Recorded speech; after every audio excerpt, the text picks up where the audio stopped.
Hey y'all, welcome back to another episode of With the Light Butter.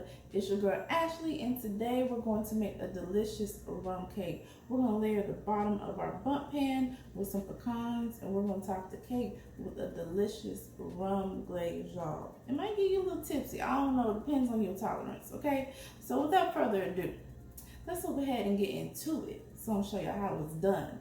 Let's go.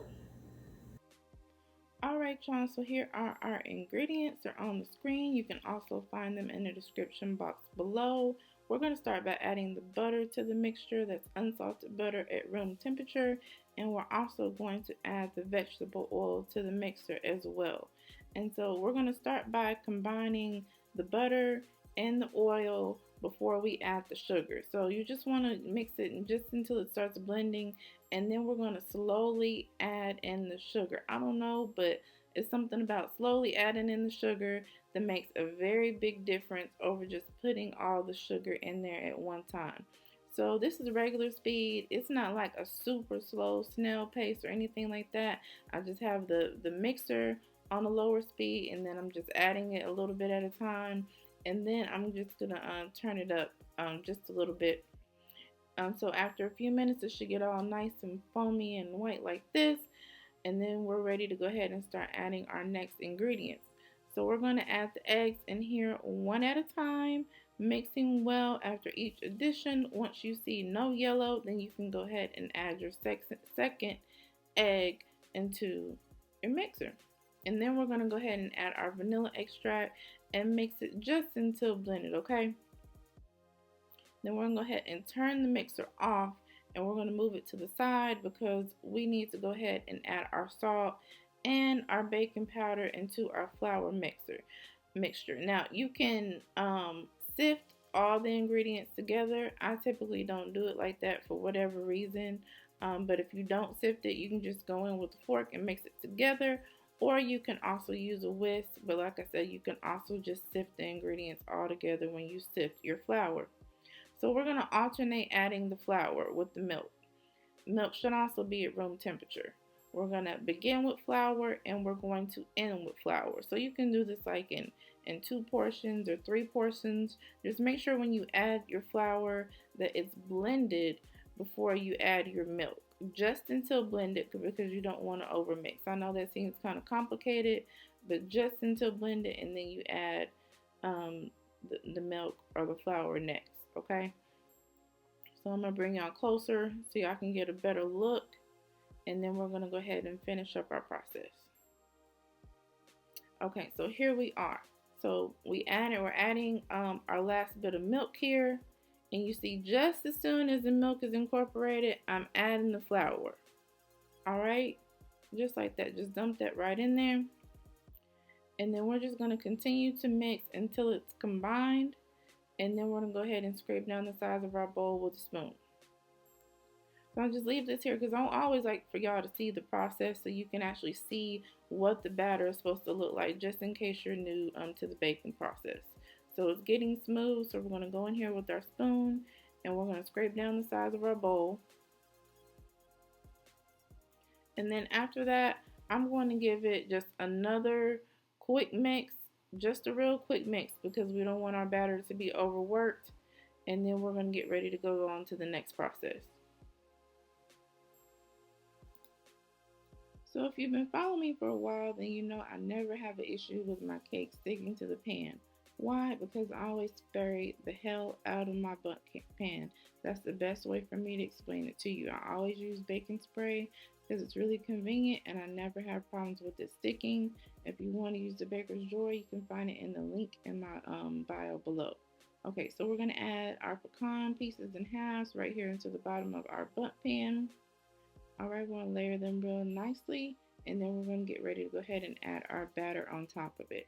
Y'all, and a good thing to do is to make sure that you have a good bundt pan. This is a nice thick bundt pan. I've heard people having success with like thinner, less sturdier, if you will, bundt pans, but I like Nordic Ware brands like that. You can also find the link in my bio in my Amazon store for a nice sturdy bundt pan as well. Y'all, bundt pans last forever, and if you get a nice one, you don't have any problems, and the cake bakes all nice and evenly. Okay, so I put our first layer of batter here. I went ahead and smoothed this portion out.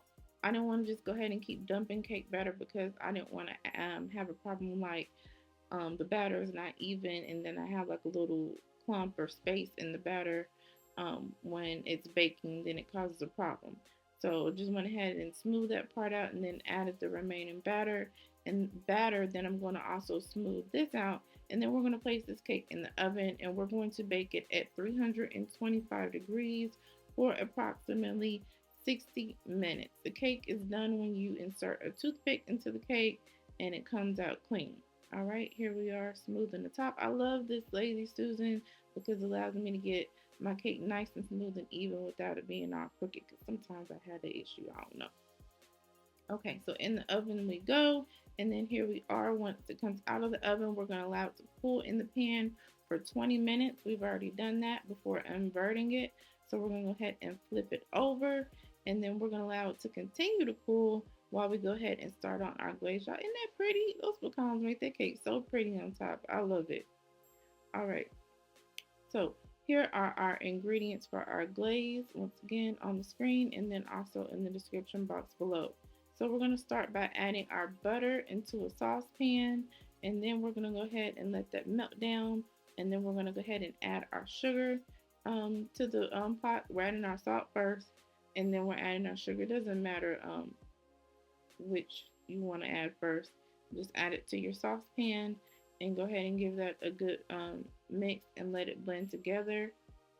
And then after we have that mixed together, we're going to go ahead and add our next ingredient, which is our water. All right, so this is how it should look. We're going to add our water, and then we're going to give it a stir. Y'all know I'm stir crazy. So then we're going to let this simmer like on medium heat, between medium and low. You may want to adjust depending on how fast it starts bubbling. And you want to let that go for about 5 to 6 minutes. And it's going to look like this once it starts bubbling up, but you want to let it sit for 5 to 6 minutes and stir it occasionally and make sure that you watch it so it doesn't overboil. If you have a deep enough saucepan, you shouldn't have that issue, but just FYI. Okay, so we're at time. We're going to go ahead and turn the heat off, and we're adding our vanilla to our saucepan, and then we're going to go ahead and add our rum to our saucepan.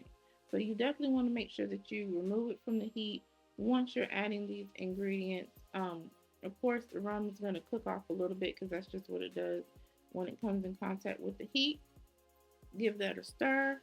All right, and then I let it sit for like just a couple of minutes, just allow it to settle while I grabbed everything that I needed to go ahead and start getting ready to glaze the cake. So I just used a measuring cup and I'm pouring the glaze over the cake. Okay, you can also poke some holes with like a toothpick or something like that. I chose to glaze the top of the cake. I just feel like it was easier than glazing the bottom of the cake for this recipe. And then I wanted like the nice little glisten over the pecans. So you just keep going and going and going until you have a good amount of glaze on your cake. Some will go into the middle, but that's fine because we're actually going to use our pastry brush and brush the edges of the cake. So what you can do, the cake will absorb the glaze, right? But it may not absorb all of the glaze that's in the middle of your cake, depending on how much that you pour. So you can dip your pastry brush into that middle portion and get some of the glaze as well to go ahead and brush the sides of the cake. And I love using the pastry brush because as you can see here, like the top close to the pecans is dark where the glaze is concentrated. But once we use the pastry brush, then it created like where all of the cake is an even color. Okay, and that's something that'll be hard to attain without the pastry brush, obviously, because the glaze is not going to pour and touch all the sides of the cake. Just like that, and just keep going until you have all the cake nice and glazed. So I recommend that you store this cake for 4 hours to allow the glaze to really soak into the cake, or preferably overnight. You don't want to cut immediately into the cake after pouring the glaze over it because the cake is wet and it hasn't had adequate enough time for the glaze to really set into the cake and generate that, you know, that nice, lovely flavor that we're going for. So I stored this cake in a cake container overnight, airtight, so it can soak in all the glaze. And here we are the next day. Look at this beautiful cake. We're gonna go ahead and cut into it so you all can see what the cake looks like once it's sliced. I think it's important to see the crumb of the cake because, baby, if that crumb ain't right on that pound cake, then that cake is not cooked correctly. So you definitely want an even crumb. Look, it should just slide up like that. It should be nice and even though we have the glaze. And baby, that's delicious. And y'all stay tuned for the taste test. Alright, here we go. Okay, y'all, so now it's time to go ahead and get into my favorite part, which is the taste test. Ooh, I can't wait. I love a cake that got some alcohol in it. Like our Kentucky butter cake. Y'all gotta check that recipe out too. It's also super dope. Mmm. Mm-hmm. Mm-hmm. And rum and soak all through that cake. Mmm. It's not too heavy on the rum. It's just right. Mm. So you know what I want y'all to do?